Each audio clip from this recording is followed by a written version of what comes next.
World will add 100 crore new people over the next 25 years, and every fourth will be an Indian. As an Indian, we will be able to participate in global economy. So our stake is not on the GDP of India alone. Our stake is on every fourth dollar of value created anywhere in the world. Now we are seeing another revolution happening around us. What we are finding is that AI will be able to take a lot of cognitive jobs that we have been doing. I think we are entering into an era of intelligence. AI is just not a technology. It's a revolution. It's all about productivity growth. Private sector should offer better salary and perk than the government sector offers. Now with OTTs coming into the world, the content consumption has increased tremendously. We can become the content creators for the whole world. We are creating Indian Institute of Creative Skills, which is focusing on these areas. South Korea was having a recession issue. They created the whole entertainment industry in South Korea, and how much it is giving opportunity for that country. I was recently in Saudi Arabia, and we know the cultural factors. Still, Saudi Arabia is creating a huge entertainment industry in their country. We are more excited when we do creative jobs. Adopt the creators economy. That's the way forward.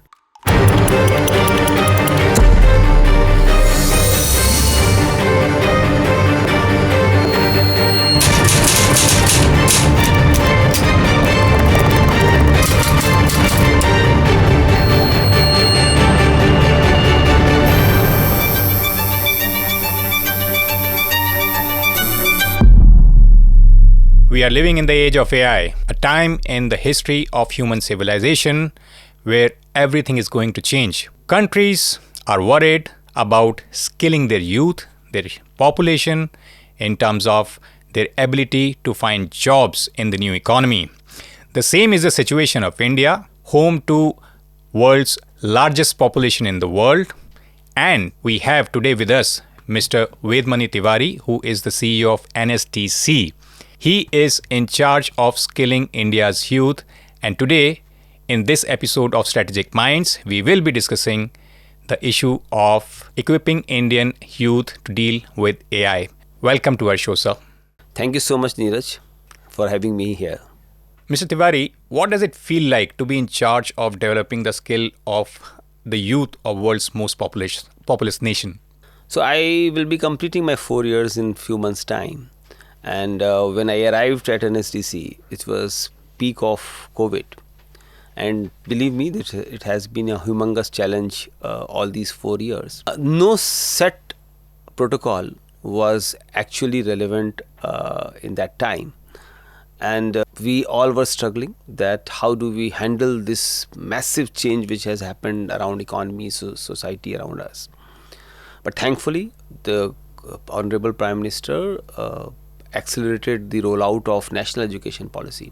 And over last 4 years, we have worked with educators and the business leaders in the country to build an ecosystem which is very different from what we had around 4 years ago.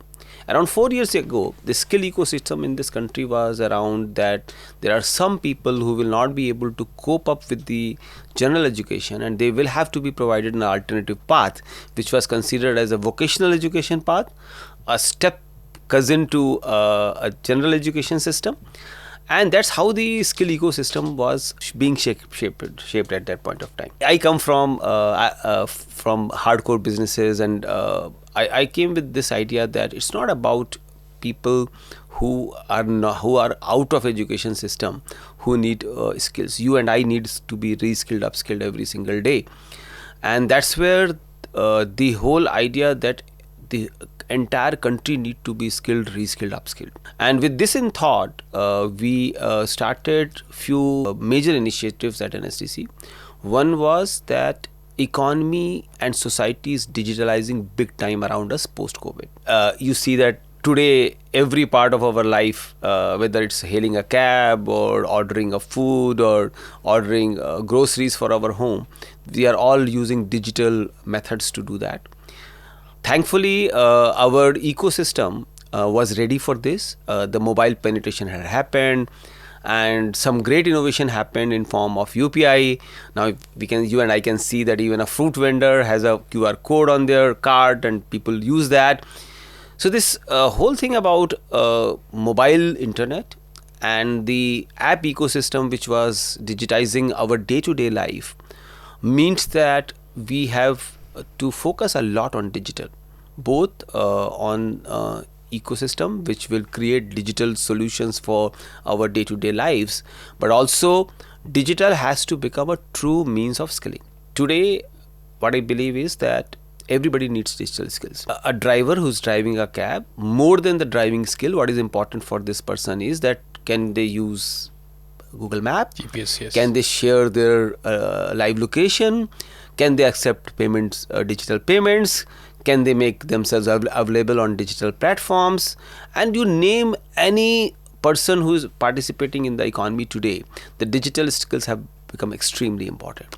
So this whole skilling ecosystem had to be digitalized, both in form of content creation and also digitalization of economy. So we created NSDC Digital, which has built the world's biggest online skilling platform, which is called Skill India Digital Hub, or SID, and has also onboarded India's best education ecosystem on this online platform. We are now building NSDC Digital, which is doing the digital interpretation of labor markets at a global scale. So NSDC Digital became an important theme, and that's how we started revolutionize our skill ecosystem. Then we also believe that in last 10 years, whatever has been done in this country, we are no more facing a problem of people coming out of the education system due to force. And our enrollments in school education is now 100%. Every child goes to school. We have to create a path where those who want to come out of the education system by choice should have the alternative pathways. But we also have to make education more relevant for job markets. So we created NSDC Academy, which is working in higher education system, and we have done some really path-breaking ideas there, where we have brought the global recognition for the courses there. So our credit-based education ecosystem is now allowing that we are working with Amazons and Googles of the world to bring their certifications into education ecosystem. So NSDC Academy is doing a fantastic job on making higher education relevant. We have now started getting into schools. We believe that the children who are studying in school, they need to be prepared for a very different life that is awaiting them. We'll come to AI and how it is going to change the world. So school ecosystem, we are bringing those skills and globally relevant programs to school ecosystem. The third area where we were very keen is that today the world might be fragmenting on logistics and physical terms, but world is integrating big time on digital channels. And the proof of that is the global capability centers. Believe me or not, 45% of all global capability centers anywhere in the world are now in India. That means that we are now true innovators of the world. We are no more back office or a call center for the world. We are creators of the world. And just one piece of information, that world will add 100 crore new people over the next 25 years, and every fourth will be an Indian. So as an Indian, we will be able to participate in global economy. So our stake is not on the GDP of India alone. Our stake is on every fourth dollar of value created anywhere in the world. With that thought in mind, we structured NSDC International as a strategic business unit, which works with the governments and the businesses around the world to open up the job opportunities for India, whether it's a digitally delivered remote services or a care job in other countries. That's the work that NSDC International does. Last but not the least, we believe that our purpose is to make these opportunities accessible to all. So democratization of opportunities is very important for us. With that in mind, we created NSDC Impact Finance, which is bringing lots of new solutions for those who cannot afford the skill or education in this new emerging world. So these four strategic initiatives, NSDC Digital, NSDC Academy, NSDC International, and NSDC Impact Finance, are the four pillars of our strategy, which are keeping us excited, motivated, and very positive about upcoming scenario. Yeah, Mr. Tiwari, there is one issue that I have faced and I have realized over the years. I myself attended a government school, and even in a government school, where the income of people sending their kids may not be high, they look down upon vocational training. I remember not wanting to attend the vocational training class simply because I believed, it will not take me anywhere. Even though like I've moved very, in a different direction, I'm sitting at the top of the funnel today. But an average Indian does not want to undergo any kind of vocational training. There is more focus on humanities, maybe just getting degrees, which may not land you any kind of a job. So, do you think that there is a need for a cultural shift when it comes to an average Indian thinking about what a career should be like? Because we have a large number of people doing open education, having degrees, MAs, and some, are even enrolling in, MPhil and PhDs. But they are finding it very difficult to get jobs. On the other hand, if you go to the US or any other economy, maybe, South Korea or China, there has been a lot of focus on vocational training. So, as someone who is in charge of skilling Indians, do you think the government is also working on the cultural shift towards vocational training? See, I would like to talk about this issue at two levels. One is that how do we define vocational education? As long as we define vocational education as a means to get a job which will fetch you minimum wages, it will never be aspirational. And but if we start defining vocational education into a much larger canvas, it will definitely change. And let's talk about what has been our strength. We have been a country of creators. Our architecture, our music, our dance forms, culture, we have been a country of creators. Now we have the opportunity to reimagine our strength. I just give an example that today we say that pottery looks like a messy work, that you have to deal with clay and things like that. If you just imagine that we introduce children to design thinking and bring them the magic of computing for designs, and they do designs of the pottery on their laptops or mobile phones, and are able to give a print command where the printing happens on a 3D printer. That's a very aspirational world, and that's what I believe that we have to think about, that how do we thrive on our strength, our culture, our creativity, and bring a digital or technology component into this, and that's how we lead.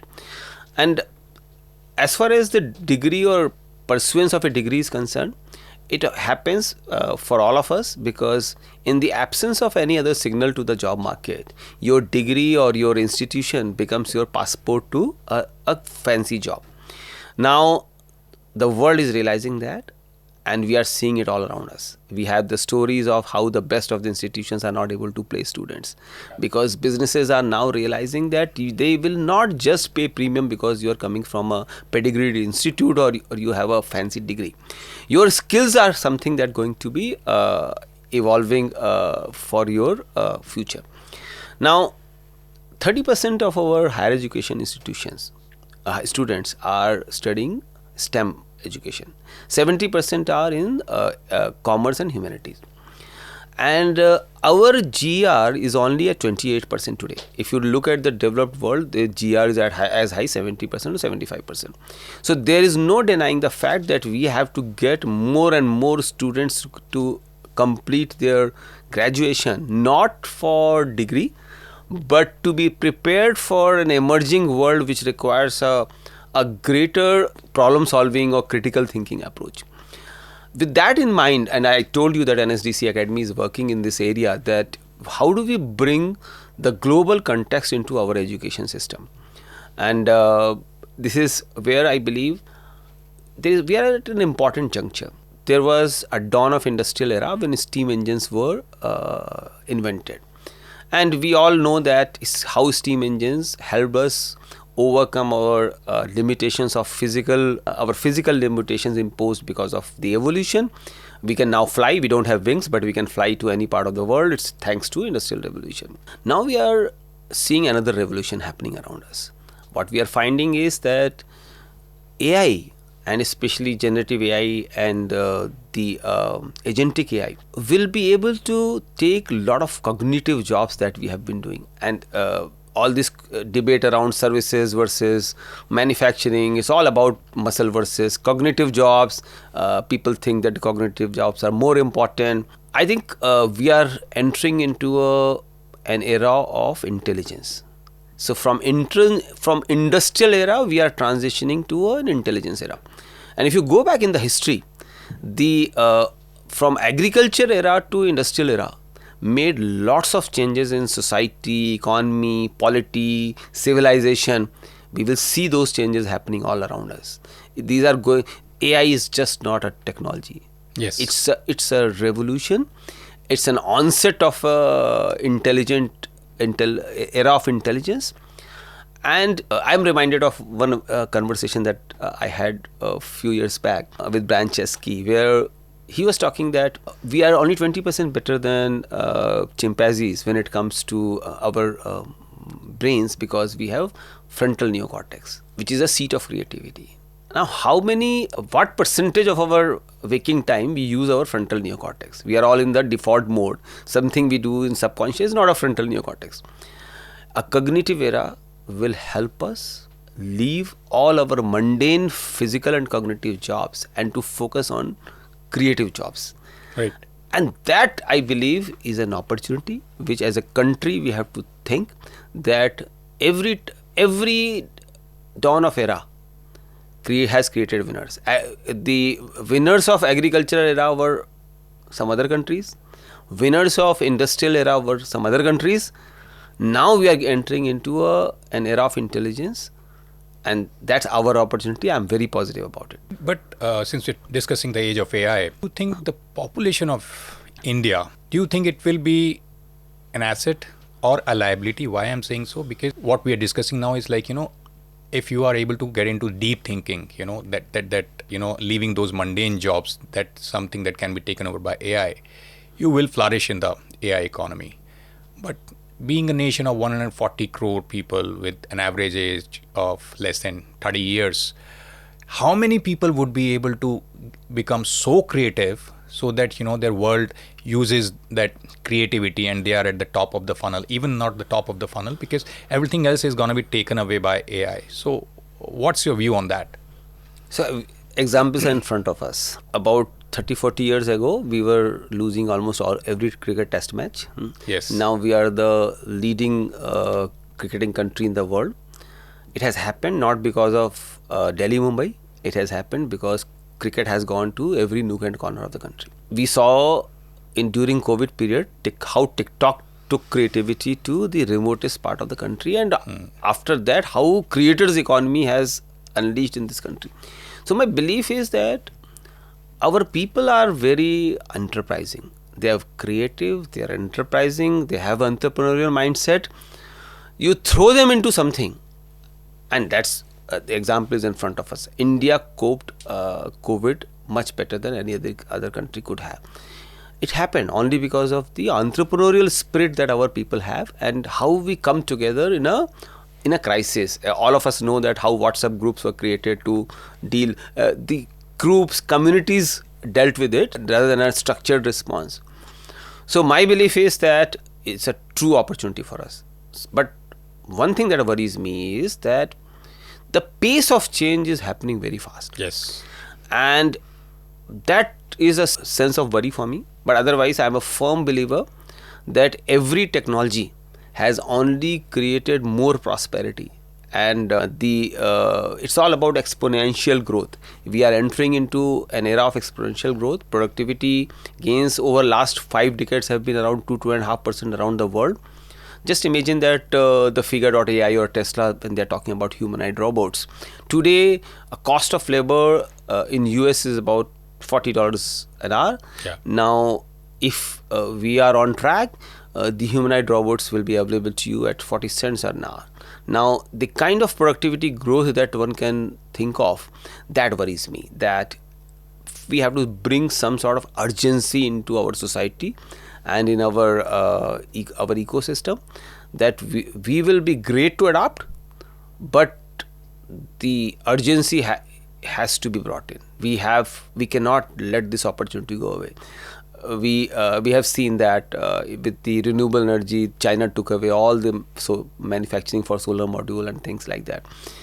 This is an opportunity where everybody is almost, countries may be 1 year, 2 years ahead of us. That's not a big thing to be worried about, but we have to bring in urgency into our ecosystem. Definitely, since we are discussing humanoids. But don't you think, Mr. Tiwari, that humanoids are actually going to be pitched against an average Indian who you are training today? Whatever kind of courses, whatever kind of efforts are there. So as someone whose job is to get, a skill set to Indians so that they can land a job or they can find, means of living. What is the fear of maybe how many people would be required to create humanoids? Because once a humanoid comes in, he would be able to create more humanoids. That's the beauty, or maybe the threat of AI or this modern era. As someone in charge of this, dealing with this challenge, what are your thoughts? Do you get nightmares about thinking about this?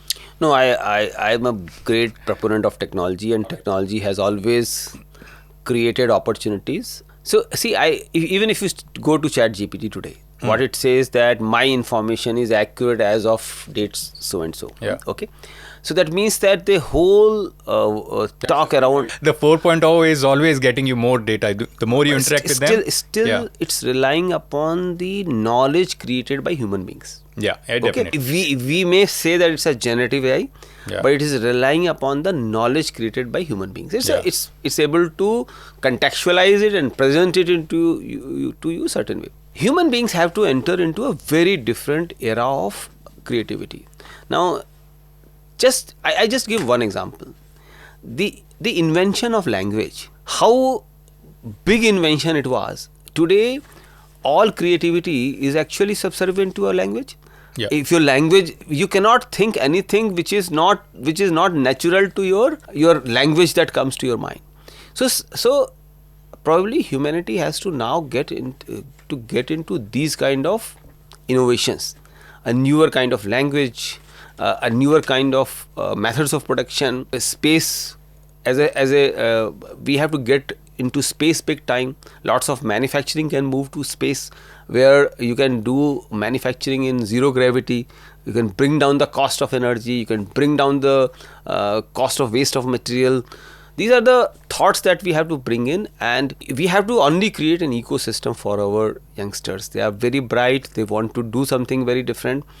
So I also believe that AI should not be seen as a threat. It should be seen as an opportunity, and we should all create this optimism in the mind of our young generation that you have much better opportunity than we had, and make best use of it. So I'm very clear that the AI is a revolution. It depends upon innovation in almost every field. So Yes. it's a blockchain or cloud computing or chip manufacturing. So we are now entering into a era where knowledge cannot be confined to disciplines. Interdisciplinary is the name of the day, and that's where the education ecosystem can play a very big role. I have worked in private sector big time. I have been in the education sector for last only 4 years. My take is that the businesses are not as alive to the opportunities or threat of AI. Education system is definitely doing much better. I interact with the education administrators, whether they are universities or colleges or AICT or UGC. They are definitely far ahead in terms of thinking. So I believe that our education system is responding well. What we believe is that our businesses have to see this as an opportunity for productivity growth that they have never imagined. And once that happens, we can do wonders. Mr. Tiwari, as you said that our educators are doing better, the education institutes. Are you talking about the top of the funnel educational institutes, or even those institutes? Maybe maybe an engineering college somewhere in the small city of Bihar, or maybe Madhya Pradesh. Because what we saw, like the data that was coming up, that India is producing the largest number of engineers in the world, but still, their skill set was not up to the mark. So has this been changed in recent past? And that's where NSDC Academy chose a path for that only. We are working with tier 3, tier 4 institutions only. And things that we are doing is that taking advantage of the national education policy, there are three big interventions we are doing. One, we are bringing globally relevant certification into an educational institution itself. So whether it's NVIDIA or Microsoft or IBM, ABB, Schneider, Siemens, think of any emerging technology, those we have brought in as in form of Indian Institute of Future Skills into higher academic institutions. That means that the every education institution, even if it is in the remotest part of the country, can have access to the global best education and certification, and there is no threat of obsolescence also, because these companies, when they are innovating and they are improving their technology, without any time lag they will get transferred there, because they are doing the assessment and certification. And also signaling perspective, it's no more about your degree, it's about the global certifications that you acquired through this route. So that's one intervention that we are doing, and that's where we believe that opportunity lies for every college going children. The second thing that we are doing is that we are working with institutes of national importance like IITs and IIM. And what we are doing is that I talked to you about NSDC Digital. Through NSDC Digital, we are providing digital platforms through which IITs and IIMs are creating micro credentials, and these micro credentials we are taking to these higher education institutions, are embedding into their curriculum.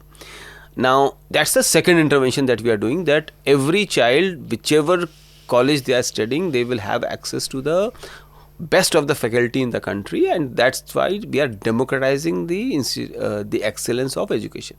The third thing that we are doing is that we are working with those who are in the workforce, and taking advantage of this NSDC Digital and NSDC Academy, we are forming a tripartite arrangements between employers, educational institution and NSDC, so that their workplace learning can be transferred and translated into an academic outcome, and that's how they can achieve their higher education outcome.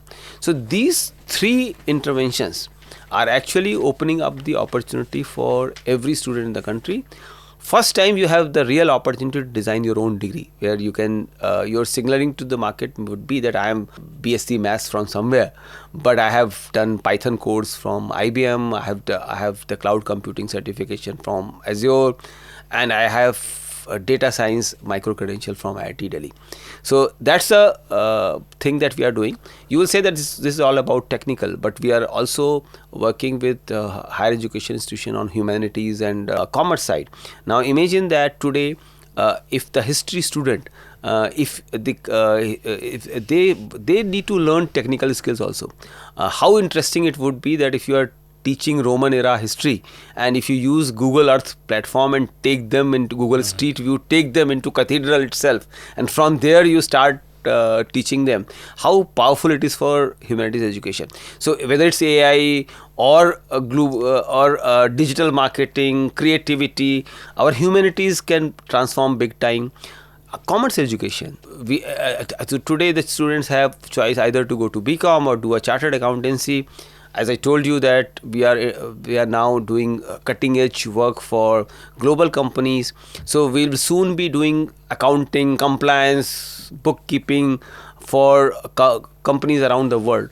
And if we can embed the certification for global accounting, bookkeeping, etc. into our education system. So we are working with commerce students, we are working with humanities students. There is an opportunity to bring these things into a higher education system, and that's how we can truly transform. This is an opportunity for now businesses to respond, that those who are already in the workforce, how do we reach out to them? And I'm happy that some of the very large corporates in the country have responded to this request from our side, and right now I cannot disclose, but soon we will come out with those partnerships where the whole groups are now joining this skilling revolution in the country. So Tiwari, while we have a lot of people, especially at the bottom of the pyramid, in the past they may not have had the skill set to find jobs. But at the same time, India is also home to the brightest minds in the world. Our last cover story actually focused upon that, the fact that India is actually has been losing those brightest minds, because for the higher studies, especially especially the STEM students, they end up going to other countries, and then because they are so good, they never come back. Those countries just hold them back. Don't you think that this will create an issue in the times when the world is competing? People are now calling that AI is actually the next Manhattan Project, and India needs to have its best minds working in India, not in GCCs creating technology for others, but for their own country. How do you look at this issue? So I believe that if you see latest RBI report, that we got remittances of $130 billion last year. We worked a lot on FDI. FDI was $70 billion, but remittances was $130 billion. So even if the young minds who are going and working, and a major proportion of this FDI is now no more coming from GCC countries, these are coming from the developed part of the world. So if our brightest of mind go to those countries, they are at least bringing the foreign capital back to us. Our foreign currency bill for oil import is around $120 billion. So look it from that perspective. Our trade deficit is around $240 billion and $130 billion being compensated by this. So as a country, we have to focus on both. But the bigger opportunity is that the world's everybody in the world realizes that India is today at $2,500 per capita GDP. Now, if we grow at 6% real, we'll be somewhere around $25 trillion GDP by 2050. That would mean about $18,000 per capita GDP. Now, imagine that a $2,500 per capita GDP country versus a $20,000 per capita GDP country. And India has been our local consumption growth story. We have never been export oriented growth story. We are a local consumption based growth story. The whole world will actually create products for India. The GCCs will become vehicle. This whole thing about that the Western countries, right-wing parties getting a foothold there, will only what we will do is that most of the innovative projects will be coming to India, and our brightest minds will not have to go there. So I believe that we should have just like we talk about free capital, no restriction on movement of goods. Same way I talk about that it should be free movement of talent, and wherever they go. Imagine that the kind of 25 years ago, the Y2K created an opportunity for us, and we are IT superpower of the world. The world's best companies have CEOs of Indian origin. Now I see another revolution unfolding in front of our eyes. The whole world is struggling with care, whether it's a health care or a social care or geriatric care, and there is huge demand for Indians as care workers. Now, I believe that whatever right-wing politics happens, nobody will be able to say no to care workers. Yes. And imagine that. Are Indian ahead of other countries in terms, because Indonesia and all these countries, Bangladesh, Pakistan, they would also want to tap into the same opportunity? Somehow, I believe that Indian diaspora has done a great job for India. Every country in the world realizes that Indian diaspora is the most constructive diaspora. We have never had a problem, and I will not talk about other diaspora, but we all know that Indian diaspora has never been a source of problem for any other country. And whatever examples you are talking about, none of them will stand anywhere near this, because there is a perception that Indians are peace-loving, they are hardworking, they want to create wealth for themselves, and then in turn they create wealth for the society. So, and they are caring people. We are by nature caring people. So as a care worker, our stock is very high in the world. Imagine that if there are millions of Indian care workers embedded into every household in the world, it's a soft power. Yes. Of India that will be there. So our GCCs will be deploying our cognitive power, and our care workers will be deploying our soft power to the world. And this is a world of opportunity that I see in front of me. I believe that we should not worry about brain drain. In today's world, the digitally integrated economies and knowledge ecosystems, even if they are sitting in other part of the world, actually they are creating product for India. And that's where the world's growth lies, you see the flow of capital coming to India, both FDI and remittance economy, we are at a good place. Mr. Tiwari, let's discuss about creators economy, which has taken off post-COVID. Everyone has data packs now, and everyone wants to be a creator in India. In fact, we're working on a story where we have just come across examples of people quitting their education midway just to become creators. As someone in charge of skill development for Indian youth, how do you see this area of job creation, or as an opportunity for young people to work on? Because we also know from data that maybe if you are a creator on LinkedIn or Instagram or TikTok, you may be a superstar today. You may be zero maybe after a few years. So do you think that people should take the risk of leaving their formal education and just wanting to be creators as young as 12 or 13 years old? See, I see in creating creators economy two big opportunities. One, now with OTTs coming into the world and the whole social media, the content consumption has increased tremendously, and there is a lot of local content that is coming up. So there is a tremendous opportunity for people wherever they are to bring their talent to the markets. The other area is that the disintermediation that is happening. Earlier, if you were a great singer, you had to depend upon whether a music label will give you an opportunity to record your song or not. So you can bring your talent in front of the world. And so I see, and the other area is that we can become the content creators for the whole world. And just an example that around 2-3 decades ago, when South Korea was having a recession issue, they created the whole entertainment industry in South Korea, and how much it is giving opportunity for that country. I was recently in Saudi Arabia, and we know the cultural factors. Still, Saudi Arabia is creating a huge entertainment industry in their country, and I believe that as Indians, we love dance, we love music, we love every form of content creation. We can become the natural capital of the world for creativity. So we can create VFX and all sorts of content for entertainment industry anywhere in the world.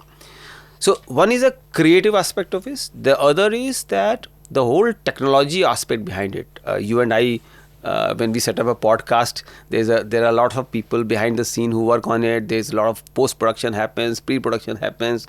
So how do you call them, whether they are creators or not, but they enable the creative processes to happen. So technology is coming big time into the creator. We are creating Indian Institute of Creative Skills, which is focusing on these areas, that how do we get the creators the access to the certification and the talent development opportunity. Just for one example that I would say is that I have been noticing these changes. Today, every wedding has a wedding planner. Yes. And there are seminars, webinars happening all over the country. Even now you have a birthday party planners and all this. How many people do we have in this country who are actually trained and certified in the event planning? And you now even see that earlier our own stars used to go abroad for doing concerts. I'm seeing a welcome change over last few months that lots of these stars are doing concerts in India. You might have also seen that one of our largest food app operator has acquired another firm which is only focused on concerts and going out. So this is another economy emerging that which is somewhere in between the management and the creation. And the third area that we also see is that the designer ecosystem. And recently I was at the Bangalore airport, Terminal 2. It's such a beautiful airport, very looks very Indian in its feel. But suddenly you realize that the architects are from US. Now we need people who can do these designs within the country, because we need those creators. And that's where we are working on Indian Institute of Design Skills. Today, whether you have a mobile phone or a pen or a shoe, everything is design. So opportunities for design related things are huge. And also the whole digital ecosystem that enables those creativity, that is also a big opportunity. So I would highly recommend even at the risk of being proved wrong at some point of time, I still believe that as human beings, we are more excited when we do creative jobs. And I would highly recommend that request parents of the children and also children to be bold and adopt the creators economy. That's the way forward. Mr. Tiwari, because every kind of economy competes with the other economy. Just to give you an example, in 90s when Indians decided to be a services economy, everyone wanted to be a white collar worker, including myself, because my father was a blue collar worker. I didn't want to be on that side because I saw, the perks of being on the jobs where you don't have to stand work inside a shop floor.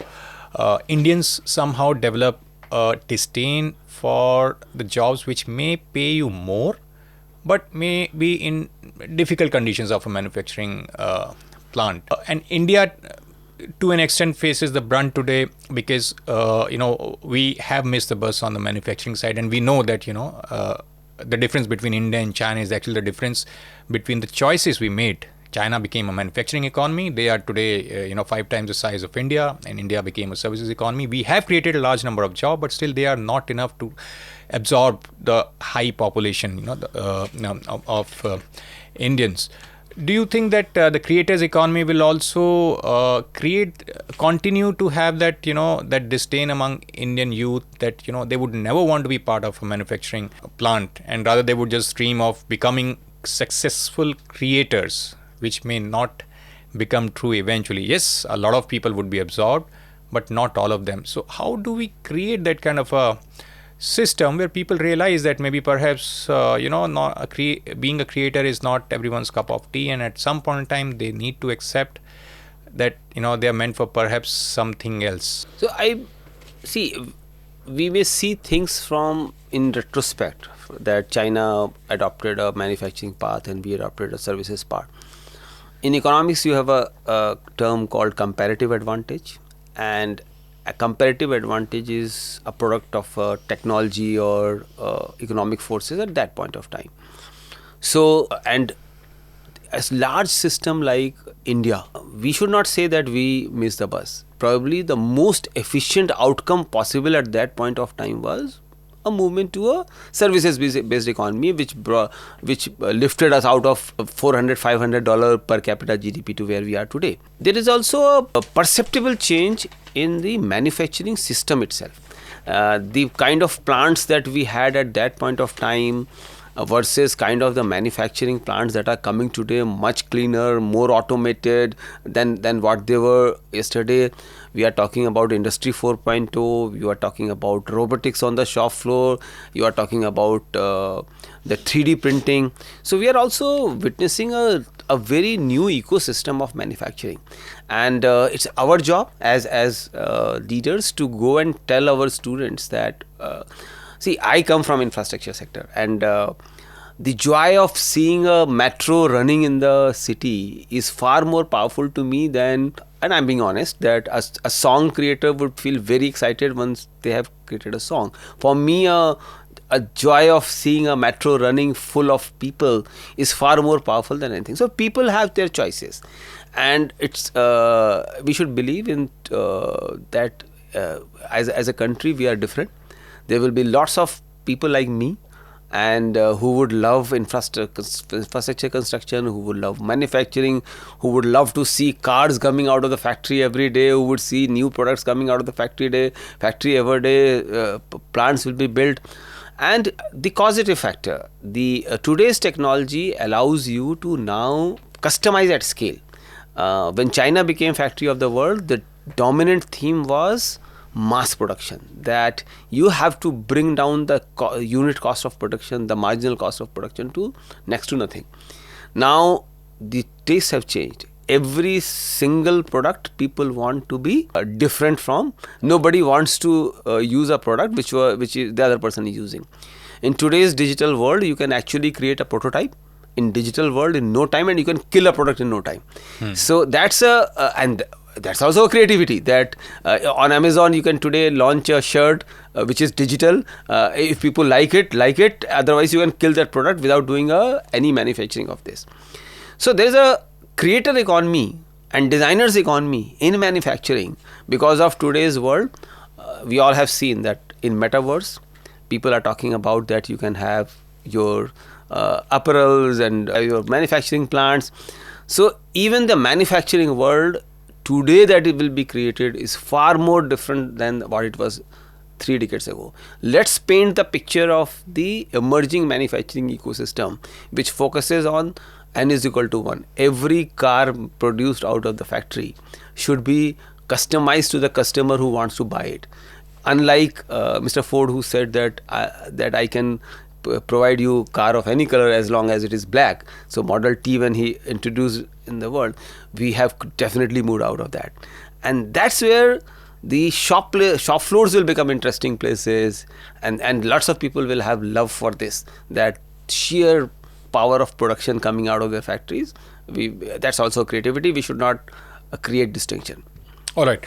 Mr. Tiwari, one more important question related to the culture that India has. India is a land of government jobs. Everyone in smaller towns, even in larger cities, the safest job is considered to be a government job. Parents force their kids into, coaching and just thinking that, the government job is everything in life. And we have seen its impact. Because a large number of people prepare for government jobs till the age of 32. Some state level jobs are allowed even till the age of 40. Is the government trying to create a culture actively where people just do not look at government job as the last option or the most respectable option, as a respectable choice for career? See, when I joined railways during my probation period, I was regretting that why did I join a government job, because private sector was opening up big time. And the salary levels that were being offered in the private sector, I was just thinking that why this liberalization had to happen when I was entering into this. Could it not have happened 5 years ago? These are phases. Right. The problem is that entry level salaries are high in government. Yes. As compared to private sector. Recently, Mr. Mukesh Ambani also said that India does not have a job problem, it has a wage problem. Yes. So I think we have entered into that stage of our society where people want to do decent jobs. They want decent earnings, because livelihood question is not relevant today because of the lot of work that the governments have done on the welfare side. People are more or less, we have taken people out of the poverty and things like that. Somewhere our private sector has not been able to realize the productivity gains which they can translate into a higher wages for the workers in their workforce. Part of this is also because of the labor laws that we have in this country, and because of that 90% of our workforce is in informal sector. So pick up any large company, 90% of their workforce is out of their payroll. So they will offer good salaries to people who are on their payroll. They will not offer good salaries to people who are not on the payroll. It's a question of productivity growth, and we have to focus. The skilling does not have to become a some sort of your passport to a minimum wages job. It has to become a passport for getting a premium on what you can bring to the work. And that is why the focus until now has been on people, are they job ready? Focus has to shift, are they the most productive individuals? And the moment these productivity signals start happening, I also believe that time is just coming, because the country was having such a massive infrastructure deficit that even if you bring the best of the skilled people at the workplace, because of the infrastructural deficit, they will not get the material on time, and you will not be able to see the productivity growth. Lots of things are falling in place. We have built a lot of infrastructure is coming at a fast pace. We have a digital ecosystem. We are getting more people spend more time into education system. If you just compare how many years on an average an Indian has spent into an education system versus how many years they spend in China and other parts of the world, all these factors are improving. And that is why I believe that it's all about productivity growth. We have to launch a productivity movement in the country rather than skilling movement. Skilling is a means to an end, and not an end in itself. So productivity growth will be answer to this, that private sector should offer better salary and perk than the government sector offers. and that's But don't you, for example, just 2 days ago, we were at the finance minister's dinner party where we were just talking to the government officials. All the journalists were asking the same question, that now the new pay commission is coming in, center's pay commission. It will once again give a push to the lower end salaries, and the private sector will also be forced, which will, introduce inflation into the Indian economy. It will be taken care of eventually. But the fact of the matter is that, the private sector, instead of focusing on investing in productivity, they are actually forced to increase the salary levels, just because, government, after every few years, every decade, they come up with the pay commission, which is over and above that DA that is given to government employees every year. So on an average, if you just look at the private sector, an average employee gets just inflation plus salary hike every year. So that is something which is available to government employees anyway. And above that, the wages go up every 10 years. So how do you expect the government, the private sector, to deal with this kind of inflationary wage increase? If you see, government is only a small proportion of the workforce. It sets the standards, expectations in the economy. Not really, because people know that how many people government can absorb. Every business person knows. I have worked in private sector. I left government. I took voluntary retirement because the private sector salary was far more attractive than the government salary. So it's a question of that. Today, private sector offers very attractive pay packages for certain level of workers. It's not so in the case of others. And there, the wage code, which has provision for 4 levels of skills: unskilled, semi-skilled, skilled, and highly skilled. Until now, all this conversation is about that a worker is a commodity. You cannot expect a differentiated outcome from any worker. Okay, as long as the conversation is about that the work hours are a commodity, you will not be able to place premium on that. And this whole debate about whether inflation is right or wrong, inflation compensation is right or wrong.